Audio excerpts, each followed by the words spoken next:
to start with ice cream. We're going to start Let's go. well, you mentioned Tahoe, the golf. I know you played a lot of golf this past year. What was this last year like for you, Doug? You know, it was a blessing in disguise for me because there was a lot of things off the field that I probably wouldn't have been a part of otherwise. You know, having taken the year off, and you know, as I've talked about, we had a grandson born. I went through the marriage of our oldest son and his wife, and then of course I lost my brother, you know, to cancer. So I got to spend a lot of time with family this past year, and it really, you know, it makes you appreciate everything that we do in life, and you know, football is a part of our life, but it's one of the things that I'd rather be known for other things outside of football. This is kind of what I do, right? But life is really important, and family is really important, and that's the feeling that you get, and I've received, you know, having been here for a short period already in Jacksonville. Your brother was already in Florida, or was he somewhere Louisiana. else? Louisiana, okay. Yeah, Because I know, Louisiana. because you guys moved to Florida as part of this sabbatical. We moved, yeah. We actually found our home in 2020 during the pandemic, and then we made it official in January of 21, after I was let go in Philly. And so we've decided that Florida's going to be home for us, you know, after this coaching gig and everything's done and whatnot down the road. Hopefully it's here, and hopefully it's, you know, for however long we can, you know, stay together. But yeah, Florida's going to be home.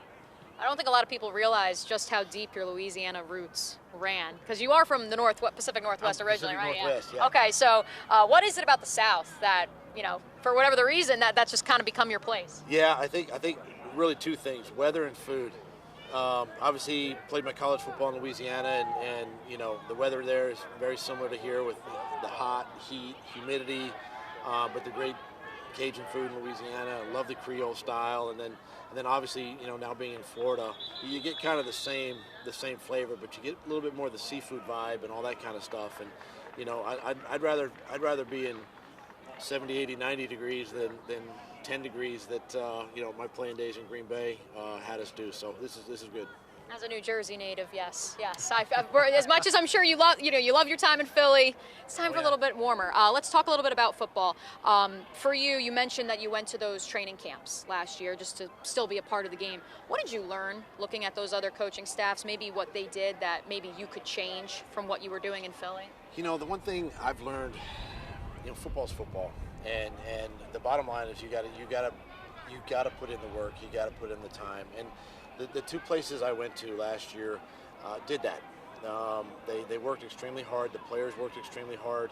You know, and one of the things that I kind of studied a little bit and really kind of, you know, dove into this off season was, you know, you always hear about the soft tissue injuries and things that pop up during training camp, and how to manage that and how to keep it manageable for your organization, so you're not in a situation starting the season with a lot of guys that have these soft tissue injuries. And so that was something that when I spoke to, you know, nutritionists, I talked to sports science people and medical people, that, you know, that was been kind of my focus, and being able to, you know, we're in a hot climate here, and you know, August and, you know, September and even October can be warm, and how to be able to keep our players healthy and on the field. And that was something I really took advantage of, you know, during my time away.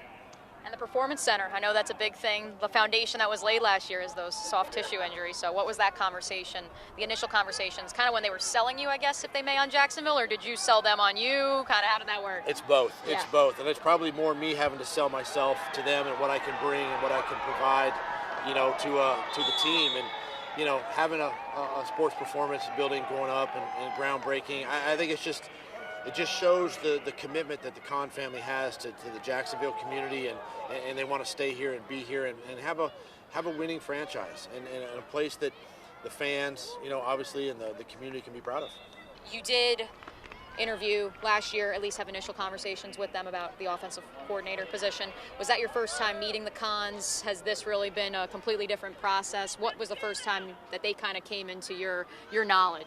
Yeah, you know, I've obviously seen and met Shad before at the league meetings, right?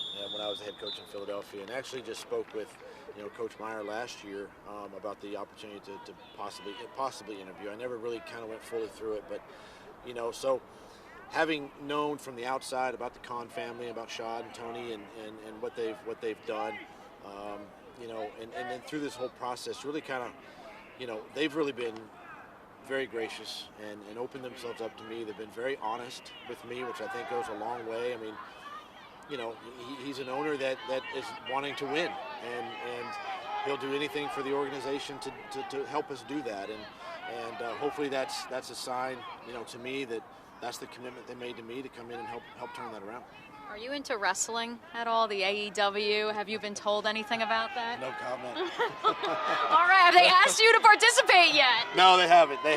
You know, and I'm not necessarily a wrestling fan, but I may have to get into it. I don't know. I'm not either. I just pretend to know what I'm doing. Last one from me. Carson Wentz, Frank Reich, you will be coaching against them twice a year. What's that going to be like? It's going to be fun. I know both those guys very well. They're great. Frank's a great coach, obviously, and Carson's a great quarterback and a great leader there on the team. And it's going to be fun to go up against those guys. Not right now. Got some work to do, but looking forward to that opportunity. Appreciate it, Doug. Thank you.